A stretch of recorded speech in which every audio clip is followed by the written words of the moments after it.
I'm here so I won't get fined.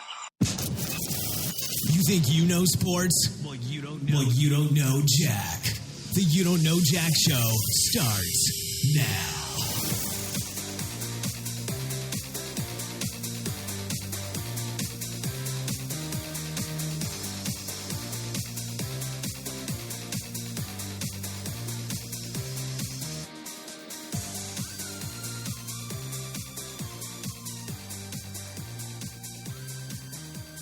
Hello and welcome to the You Don't Know Jack Show, and it has been not very long since we had Mathew Martinez on the show, but we were glad to have him back on the show.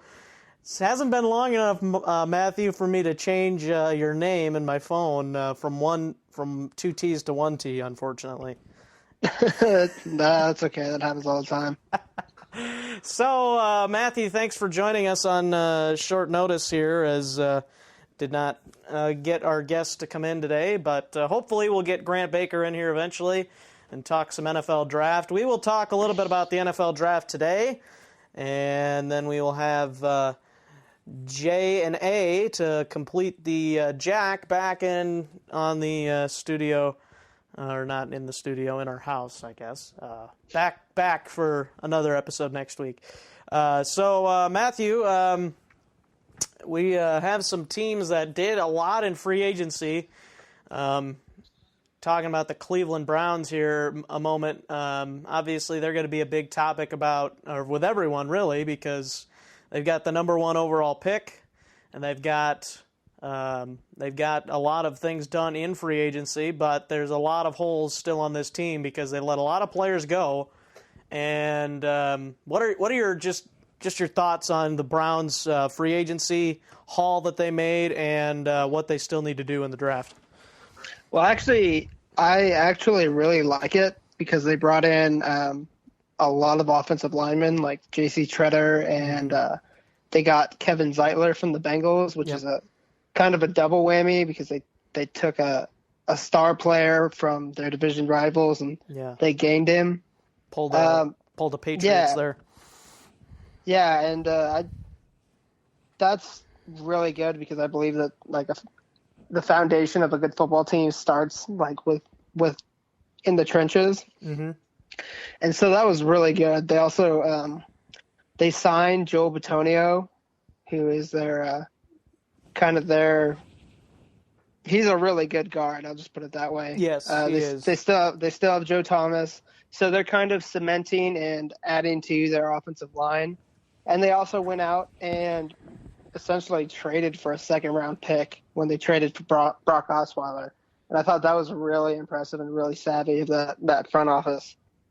Yeah, that was quite something. But I talked about this on my new show, The Shuby Show, by the way. Subscribe on iTunes. You can do these things in free agency, add these guys, and I talked about the Browns because I thought they did what they needed to do. They got their offensive line, I think, right now, they just signed all these guys. I think it's top 5 in the league right now because you got Joe Thomas at left tackle, as you said. Bitonio, they re-signed at left guard. He's really good. Treader, he's a really good center. You pair that with Zeitler and maybe just need a right tackle to complete that offensive line. That looks like an awful good offensive line for whoever's going to be the quarterback, which still I believe is the big deal. And also I'm a little concerned with Cleveland's defensive line. But I think they can make a move in the right direction with the first overall pick there if they aren't going to be dumb and make a mistake here. But just do the Cleveland thing and not take the best player available, But I guess Cleveland was one of the winners from free agency for me. I also said I think Philadelphia did some good things. Because of what they did to try and help Wentz by signing Jeffrey. Torrey Smith is not necessarily a deal-breaking signing. I think his contract has like $500,000 guaranteed, but in his first year, and then the rest he has to earn in like 3 years, $15 million, I think, is the contract, but only $500,000 is guaranteed. So that's a great deal for the Eagles because if he doesn't good the first year, cut bait with him, he's gone. And, that's another thing, Matthew. I kind of want to get your take on this. It seemed like the contracts in the NFL are basically written on paper that can be destroyed easily, or written on toilet paper, I guess, would be a way to put it. Mm-hmm. What? Go ahead. Go ahead. What do you think? What do you think about the contract that the NFL has set before? Like there's NFL teams don't have to commit so much. What are your thoughts on that? Well, I'm not really a fan, just because, this is a sport where a single play can end a career of a player. And so I think, yeah, and I guess I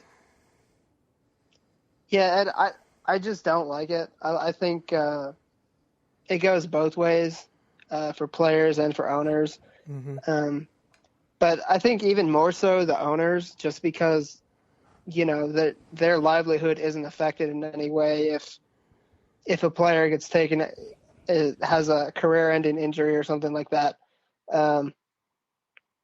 So I'm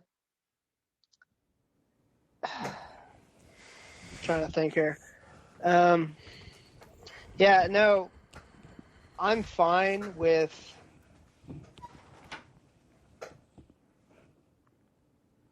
Shoot, this is not going well. No, that's fine. I just think that it should be more of like a baseball contract. Like, of all the sports, baseball contracts should not be guaranteed, because baseball has 162 games, and you're telling me that whole contract is guaranteed for that long for every season. Like the Twins, they signed Joe Mauer. Everybody from Minnesota knows all about that deal. They signed Joe Mauer in 2009 to a huge deal where he's making $23 million a year because they thought that he was going to be the greatest catcher in the league, and he hasn't done that. And in the NFL, if he didn't live up to his potential, a team could just cut him and not have to worry about some of that money. Like, some of that could have been guaranteed for the first few years, and then some of it didn't have to be. So I think that contract maybe should be more acceptable in baseball, but in football, when you only play 16 games, and as you said, you get that idea of any time you could have your career ended. I mean, yeah, you have that in baseball, but football is such a much more violent sport where you could literally go out there the next play and your career could be done. So and the players are making a lot less. Yeah. Oh yeah. And so it's kind of frustrating just when you see a guy who maybe has a down year or something and he ends up getting released. Well, like, now he's out of the job. Yeah. Yeah. And so, it's just, the job security in the NFL is almost zero. Yeah. Unless you're in the top, whatever number of players per team. Right. Yeah, it's really hard to fathom, and maybe they'll fix that eventually. Maybe players will finally get sick of it during the next CBA. Maybe they really haven't even taken much notice to it until now. Maybe they're starting to finally say, hey, if we sign a contract, we want more of our money guaranteed. I mean, it's not like a player can just go out and say, I mean, they can hold out, but it's not like they can quit on the team, and say, hey, I'm not paying for that. I mean, holding out, yes, but I don't know. I just feel like the players, once they sign that contract, they are just at the mercy of whatever the team decides to do. Yeah, and I mean, it's not like a player holding out has that much leverage over a team, unless you're like a Tom Brady, of that caliber and of that position. Right. Yeah. So that's my little spiel on that. So what do you think are the top two needs? Do you kind of agree with me on the Browns with defensive line and quarterback? Yeah, I haven't looked at the Browns depth chart in a while. Let me look it up. But yeah, I know that the defensive line and obviously quarterback have been an issue. And the Browns are for sure drafting Myles Garrett, and barring some horrible, unforeseen circumstance. Yeah. And so that'll be an immediate improvement in their front seven.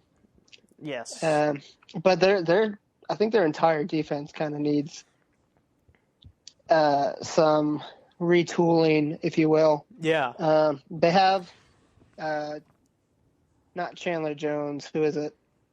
Jamie Collins. Jamie Collins is I think between Jamie Collins and Hayden, who's the cornerback, I think. Yeah, but Joe Hayden's kind of dropped off. He did, but I think part of that you kind of get that perception too because Cleveland's so bad. But I think he's still a pretty solid corner. I mean, I'd take him start him opposite of Xavier Rhodes if I was a Viking if I'm talking about the Vikings. But yeah, I mean he took a step off. But I mean if you add him and you add Collins, maybe the pressure was just getting to be too much on him because I mean. He was probably doing a lot on that Browns secondary or whatever too, because they really didn't do anything, especially after they lost Gibson to, or who was it? No, T.J. Ward. They lost T.J. Ward to the Broncos. Well, they also lost to Sean Gibson. Yeah, him too. Yeah. So I think. I mean, I mentioned their secondary, but we're talking about their entire defense, and I think pass rush and pass coverage kind of go hand in hand. Right. If you're getting to the opponent's quarterback quickly, that helps your pass coverage. And if your pass coverage is doing a good job, that helps your pass rush because your pass rushers have more time to get to the quarterback. So it kind of works hand in hand. But yeah. Yeah. Yep, I agree. So, I think if Cleveland can get, I think they need still another defensive tackle for sure in there. Kind of that Phil Taylor experiment really didn't work out. They needed a defensive tackle. I think once they draft Myles Garrett, they will get an improved pass rush. But I still think they're going to want to draft more pass rushers later in the draft as well. That'll help out. I mean, they've got like 50 wide receivers on the team after last year's draft, so I don't know if they need any more. Maybe they do. Maybe none of those guys panned out. I mean, they did let. This was probably the worst move that the Browns did. They let Terrell Pryor go, which I thought he was probably one of the lone bright spots on that offense last year. What are your thoughts on that? Yeah, I was pretty surprised, especially with the amount of cap space that the Browns have. Yeah. They signed Kenny Britt to a similar contract, just extrapolated over 4 years. Mm. And so, I guess it was just, I don't know. I think Terrell Pryor might be unhappy with his agent. He might have been. Well, and he might have wanted to get out of there too, just because of the situation, and he wanted to go to a team maybe that could win now, maybe. Well, that might have been his thought, and then the next day, the 49ers fire the Washington fires its general manager. Oh yeah. So I think he kind of jumped from a bad situation into possibly a toxic situation. Yeah. So, but this is a 1-year prove-it deal. As far as we know, Kirk Cousins is going to be the quarterback for Washington, and he's not too bad. Trade. Yeah. Yeah. So, he could be playing for a much, much bigger contract next season. Yeah. What are your thoughts on Kirk Cousins? Where would you put him at in the echelon of ranking your quarterbacks? Would you say top 20, top 15, probably not top 10 yet? I'd put him above the Dalton line. Okay, so above 15 or above 16? Average. Yeah, I think he's in that range. So because I'm trying to look and think. Maybe who do I think 11 to 14 range, maybe. Yeah, just around there. I don't think he's. Well, who are the top 10 quarterbacks? Oh, that's what I'm trying to think. You got Brady number 1 or Rodgers. You can flip flop those two. You got Man, you got Breeze, Phillip Rivers, Drew Brees. Yeah, Roethlisberger, of course. Yeah, Manning. Depending on if you want him in the top 10, I wouldn't think he's top 10 I anymore. wouldn't. I think Eli Manning's going to be one of the poor quarterbacks next season. Yeah, no, actually, looking at it, there's not many like good. Well, I mean, Matt Stafford, Matt Ryan, Cam Newton. Okay, I take that back. I don't think he's better than a guy like Jameis Winston, or No. I think he's on par maybe with Marcus Mariota. Of course, I haven't seen Marcus Mariota play too much. Yeah, no, I could agree with that. They got Rodgers, Brady, Roethlisberger, Cam. I wouldn't put Cam in the top 10. Or at least not top 5 for sure, because just look. I think for me, I think Cam just kind of had a magical year when they went to the Super Bowl. I mean, he's got the arm talent, and he's got the physical ability, all that, but I just don't know if he's got the smarts to be a great or a really consistent NFL quarterback. He lacks consistency would be a good way to put it, I would say, in my opinion. Yeah, he's just so good when he's on. Yeah. You know what I mean? Yeah, there's no doubt about that.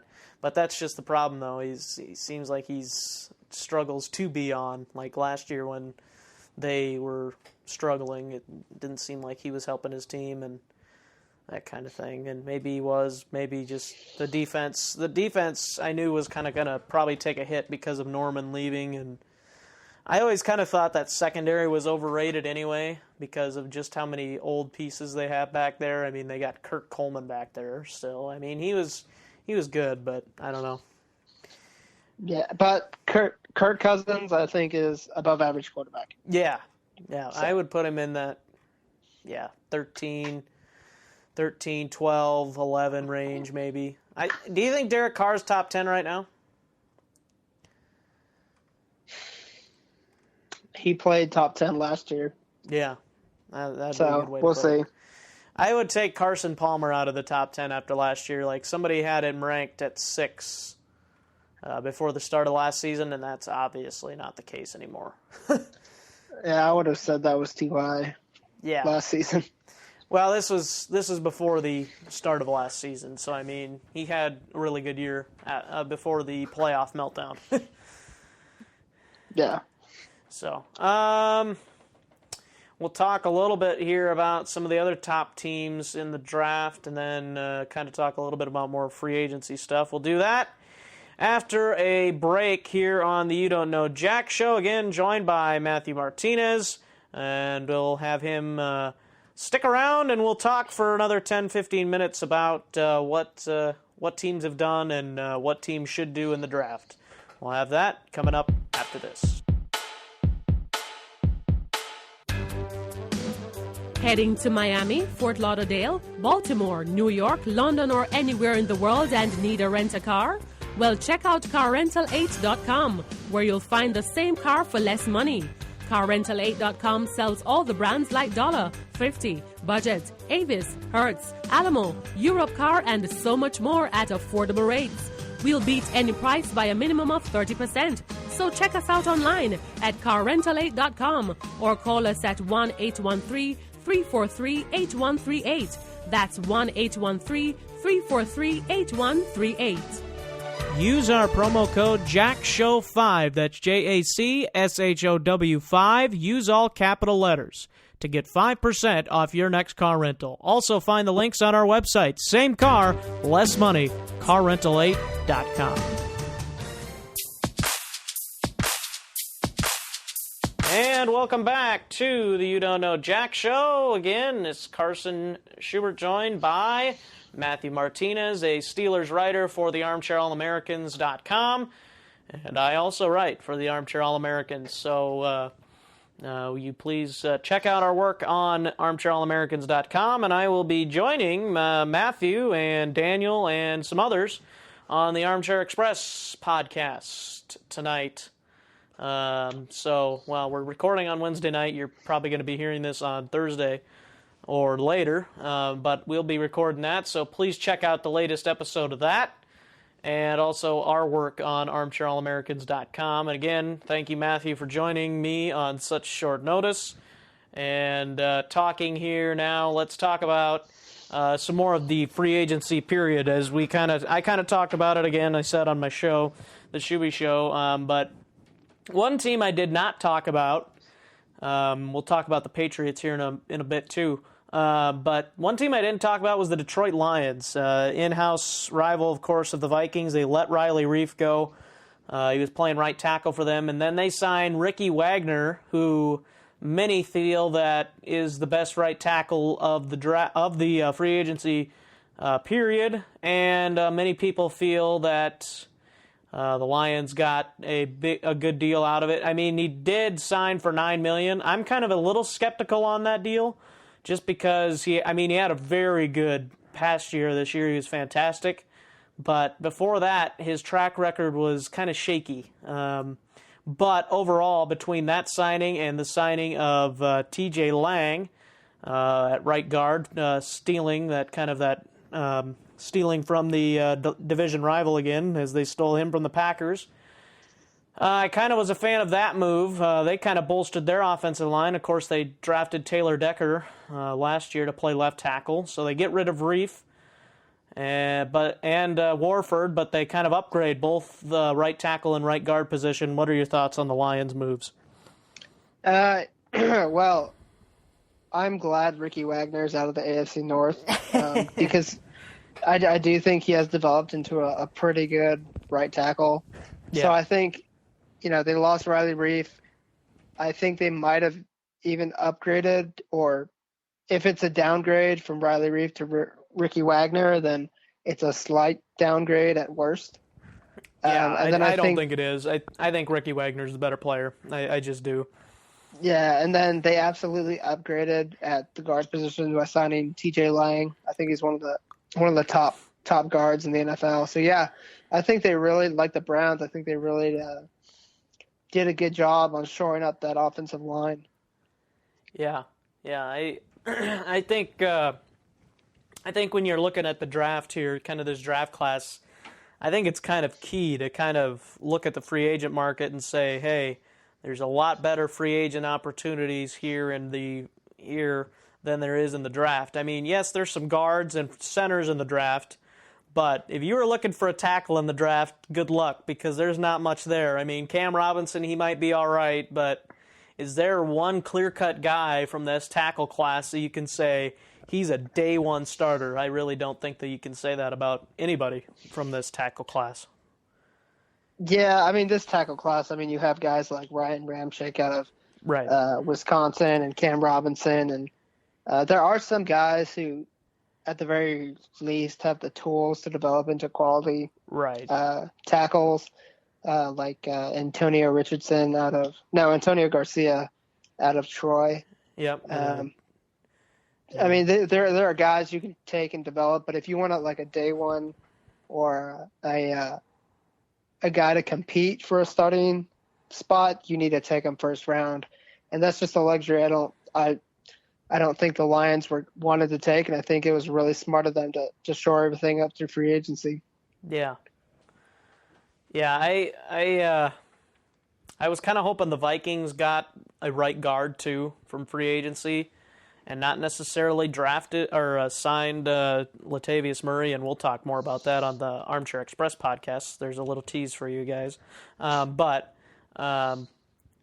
we will talk about what my thoughts are on the Vikings and what they should do and what they have done. And I mean, I will say I like Latavius Murray as an upgrade over Adrian Peterson because of what Adrian Peterson did last year and the last 3 years, really. I mean, he had 1 year last season, or 2 seasons ago, the playoff season.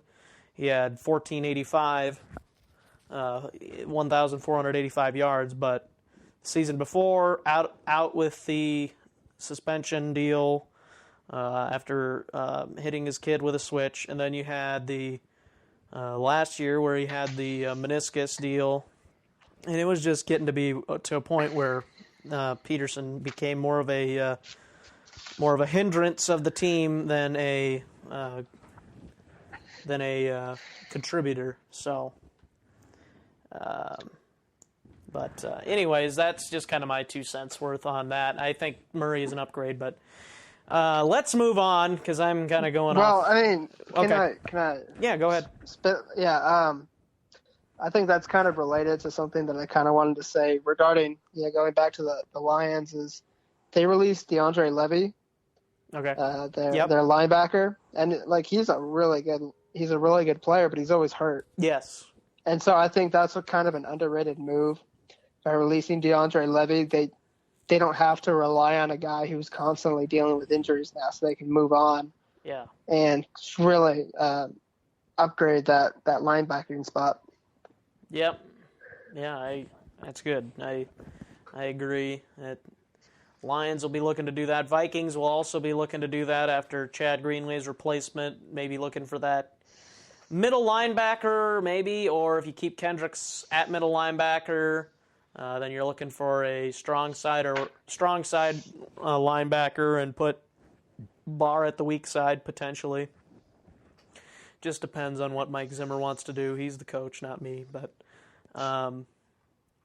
so yeah, I mean, I guess looking at here the 49ers, they brought in some quarterbacks, kind of maybe to compete a little bit, maybe push their potential number one draft pick or quarterback that they draft, Matthew, and they've done a few things. I guess I really haven't looked at the 49ers moves a whole lot. But what are your thoughts on Shanahan coming in there, and what kind of influence do you think he'll have on that offense?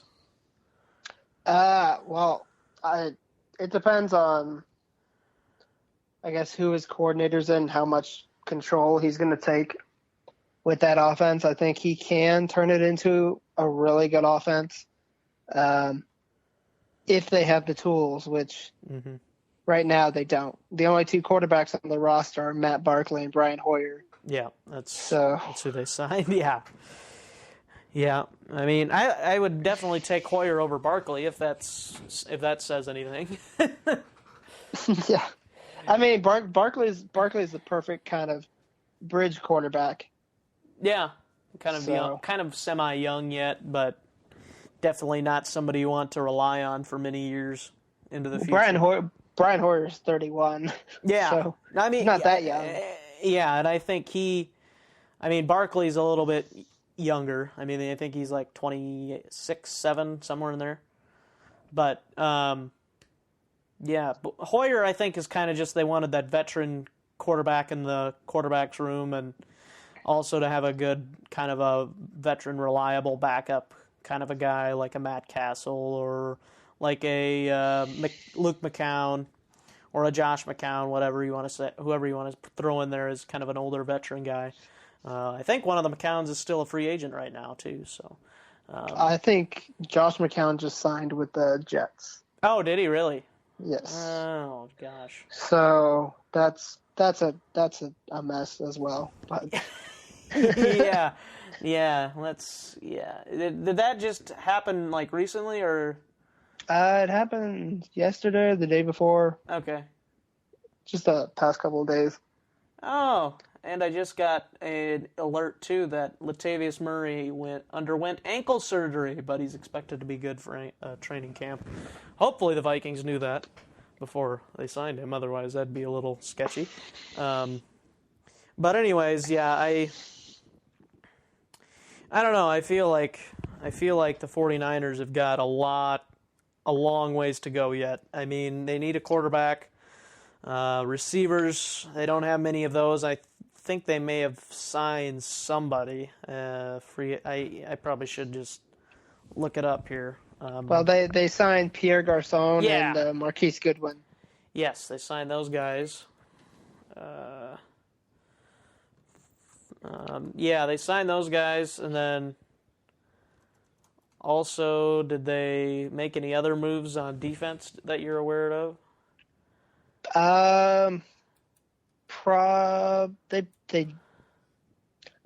Ray Armstrong, or was he already on the team? I think it was with Washington before that. Okay, they signed Kawan Williams, signed DeAndre Carter, Earl Mitchell, Carl Bradford, Mike Purcell. Oh, they signed Jeremy Curley to a contract extension. Released Torrey Smith, released Antoine Bethea, waived Marcus Martin. Agreed to terms with Pierre Garçon, Marcus Goodwin, Robbie Gould, Brian Hoyer, Kyle Juszczyk. And they traded for Jeremy Zuda. Yes. Which I thought a good move. Also got Logan Paulson and Malcolm Smith. They're still hoping for something to come out of the former MVP of the Super Bowl. Matt Barkley, Brock Coyle, Aldrick Robinson, Don Jones, don't know much about him, Dakota Watson, and Jeremy Zuda. They traded, of course, as you said, they got a 7th-round pick also in that trade, but they only had to give up a 6th-round pick to get him. So maybe Baltimore just wanted to get rid of the contract or something. So yeah, I mean, nothing about these moves are going to make you say, "Oh, wow, that's a big move right there," But I mean, they're kind of just trying to fill some positions, and I think the draft is where the 49ers are really going to have to win if they're going to have any chance of doing anything out west this year. Yeah, their roster is pretty. It's a pretty big mess, but I do think they can start to turn it around. I think there's a lot of good quarterbacks in this class. I don't know if they'll necessarily want to take one at the number 2, but I mean, someone's got to take these quarterbacks. Yeah, I mean, there's at least 4 who, in my mind, are first-round quarterbacks. So someone's got to take them at some point. Yeah.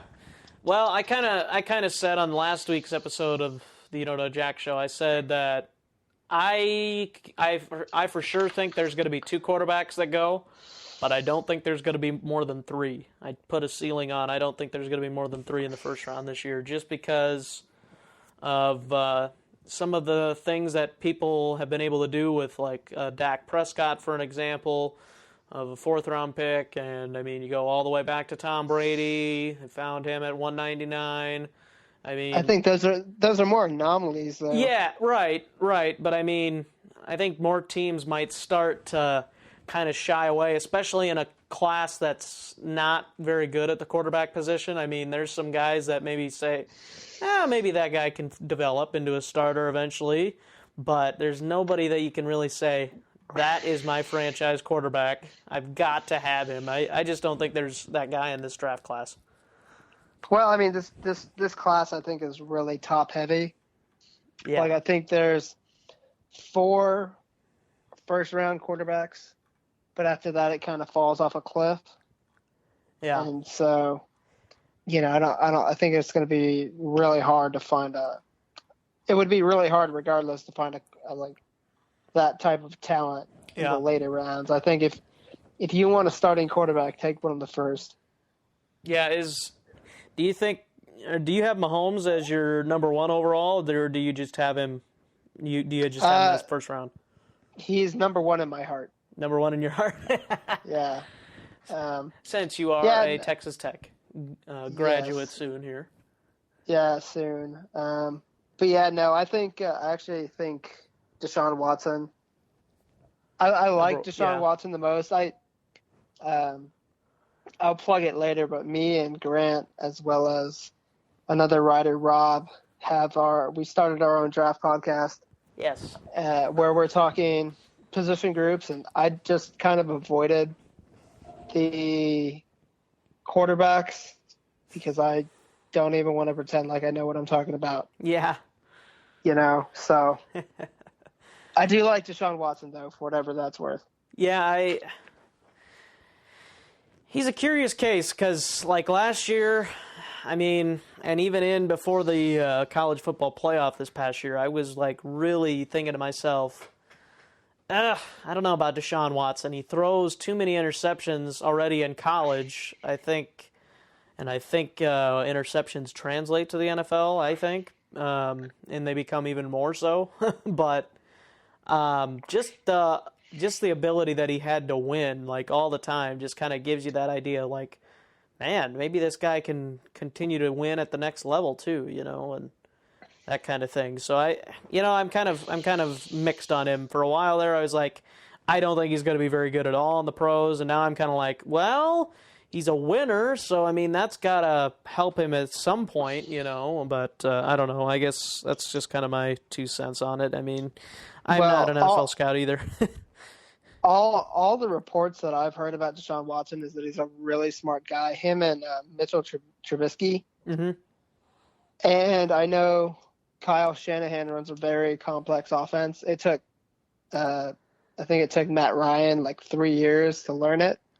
Oh, wow. And so, yeah, I think Kyle Shanahan might fall in love with the intelligence of one of these guys, and that might be tempting enough for him to pull the trigger at number 2. Yeah, that would be interesting.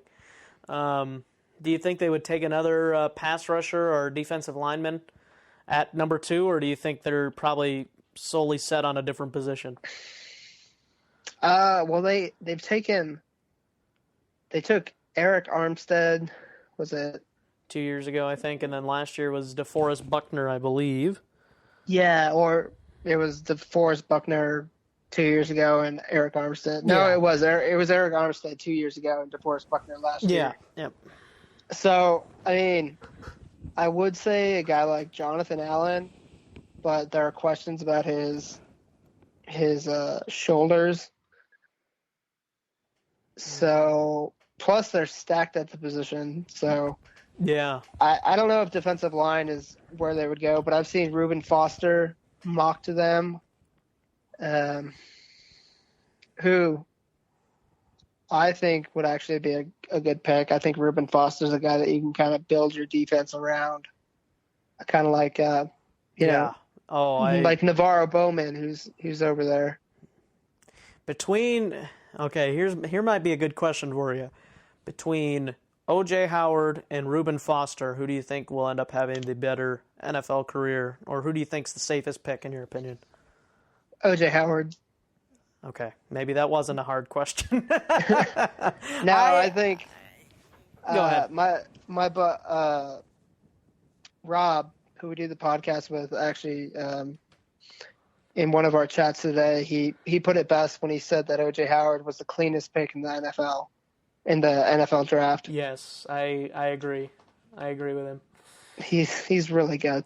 He is. Oh my gosh! And they, I listen to podcasts where they talk about, there was some guys that went down to the Senior Bowl and they just raved and raved about O.J. Howard, and just watching him a little bit, he just looks like the real deal. And not only as a pass catcher, he actually has the actual word tight end entrenched to him a little bit. He's got the blocking ability, which tight ends were originally intended for. So this guy is the complete package. I just don't see a world where he is not at least a number one starter on a team at the tight end position. I mean, maybe he's not as good as he ends up being, as they end up saying he is, but I still think he's going to be a solid NFL starter no matter what.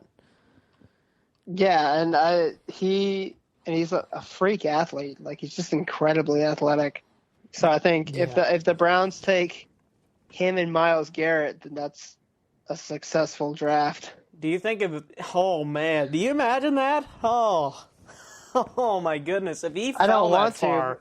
Yeah, well, I mean, the Browns picked 12th as well. Yeah, but as good as he is, do you think teams will let him fall outside the top 10? Well, I mean, tight end isn't that major of a position. So I think just by the nature of him being a tight end might have him drop. But that might be true, but just the nature of how good he is, and not only that he's only good in one facet of the game, that he's multi-dimensional player. I just think, I would just say, if I'm sitting there, even if I'm the Bears, I don't have a tight end, haven't had one since Martellus Bennett or whoever. and Greg Olson that was there at one point. I'm saying if I'm the Bears, you know what?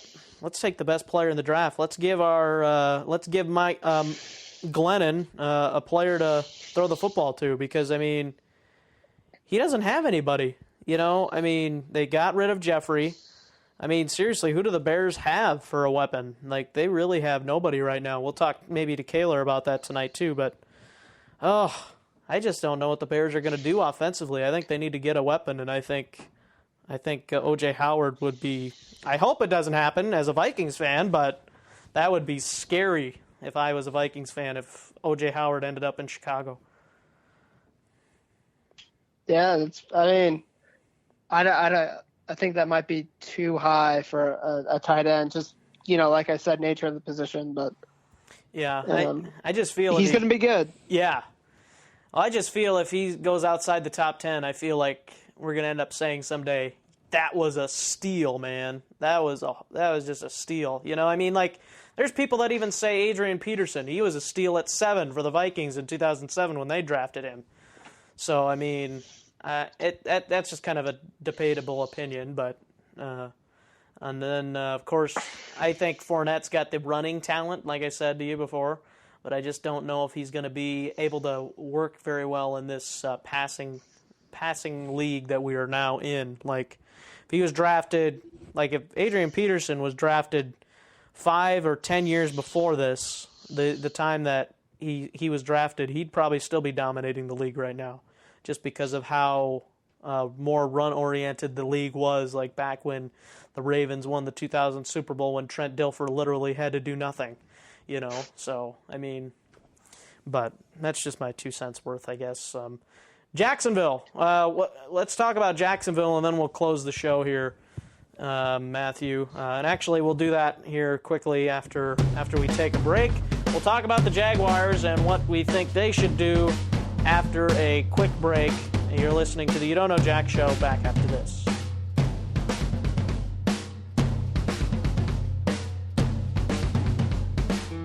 Do you enjoy shopping online? Do you like shopping on Amazon? If you answered yes to both of those questions, listen up.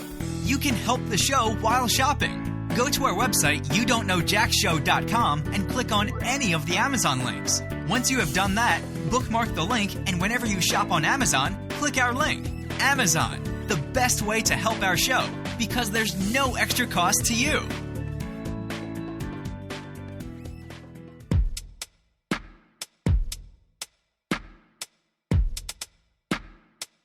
All right, welcome back to the You Don't Know Jack Show. Matthew, what are your thoughts on the Jaguars? They signed A.J. Bouye, or however you want to say his name. They signed him in free agency. They signed some other guys. They had a lot of cap money, just like the Browns did. What are your thoughts on their free agency haul, and who do you think they got to take at number 4? Well, I really like the signing of A.J. Bouye, just because they just, in fact, everything that they did in the secondary was really pretty good. They signed Bouye. They already have Jalen Ramsey. They drafted, I think, 7th overall last year. And they also brought in Barry Church. Yes. From Dallas. And I think that's going to be a really underrated signing because they were pretty weak on the back end last season. Mm-hmm. And so a lot of people were talking about Malik Hooker or Jamal Adams at number 4. But I think by signing Barry Church, they've kind of alleviated that need. And I think that's what free agency should be used for. That's my philosophy. Yeah. Is that, use free agency to solidify your depth, fill holes, so that you can go into the draft and draft on who is going to most help your team. Right. You don't have to by signing Barry Church and AJ Bouye, they don't have to address the secondary.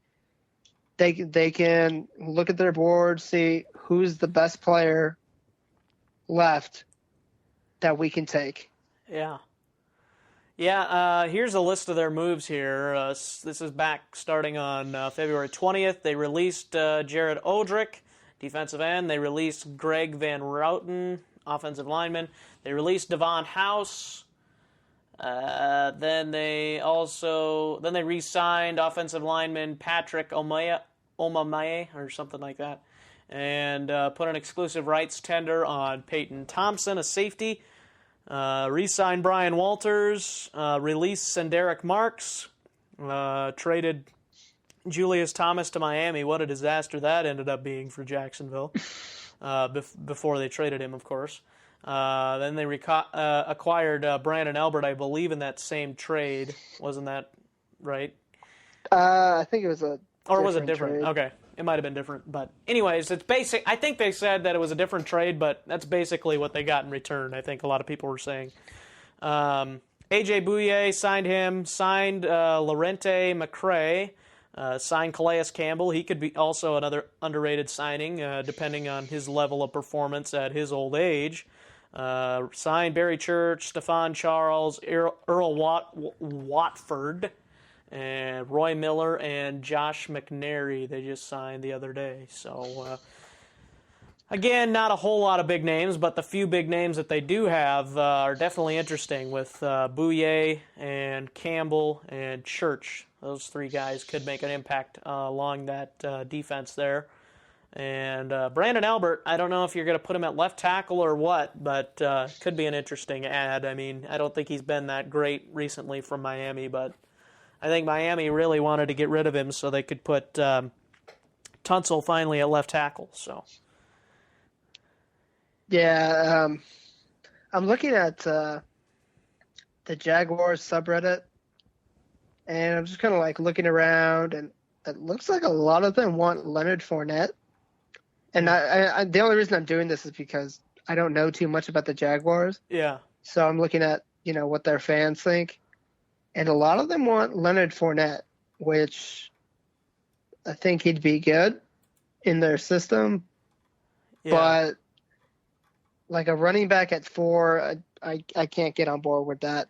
And I know people will point at Zeke going 3rd overall last season, but I mean, I wasn't on board with that either. Like, No. I just think you can find talent at the running back position later on. Yeah, no, I wasn't on board with that either. I was banging the table for the Cowboys to take Jalen Ramsey. Honestly, I thought that was going to be the best move for them. I mean, obviously Zeke panned out, no doubt about that. He's fantastic, but still, it's like, well, your defense is still kind of lacking. I mean, they were better, I think, just because of what the offense did. I think they got a lot of momentum from that. So, quickly at the wide receiver position, they re-signed Marquise Lee, I guess. They got Alan Hearns still, and of course Allen Robinson. So they're pretty set at wide receiver after re-signing Walters and some of these other guys. Tight end. They still have Mercedes Lewis. I didn't know he was still in the league, actually. E.J. Bibbs, Alex Ellis, Ben Koyak, and Sterling Neal. Oh, and Gannon Sinclair, if you know him. So a lot of nobodies that tight end spot. And again, I'm not saying that they'll draft Howard at number 4, but it is definitely plausible that they could do that if they're looking for another weapon for Blake Bortles. But, I mean, running back, they really have not a whole lot. I mean, Chris Ivory was a disaster in his first year. T.J. Yeldon, he's a decent guy to have as a complimentary back, but definitely not your number 1 you want. They've got Bortles. I think they're going to keep Bortles around for another year at least to see if he can do anything. They got Miles Jack at linebacker. I just don't really know where the Jags are going. What are your thoughts? Thinking about it, I think the Jaguars might be one of the teams that could, if they can find a partner. That's always the qualifier. Mm-hmm. If they can find a partner, possibly trade back and take a guy like, if they can trade back to like number 8 or 9, they might be able to pick up a guy like Solomon Thomas. Yeah. Because I know they do still need some pass rushing help. Or they could just stand pat and take Jamal Adams. They could. So it's, the Jags are one of those guys whose selection could determine who could be the the pick that changes everyone's that changes the first round. Yeah. Did they lose to Sean Gibson and Jonathan Cyprien, or did they have one of those guys coming back? I think Jonathan Cyprien signed with the 49ers. Okay. Maybe they do need another safety back there. Maybe they go try and... Oh, no, he signed with the Titans. Okay. Maybe they try and sign, or maybe they go for Reuben Foster at 4. I mean, there's another position where you're like, do you really want to take a middle linebacker at number 4? But a lot of people think he's going to end up being better than C.J. Mosley. So, I mean, do you take him there? Because, I mean, Paul Posluszny, old, not as good anymore. Maybe that's an understatement. So do you take the middle linebacker there? I think there's definitely a case for that too. So they've got Miles Jack and Telvin Smith.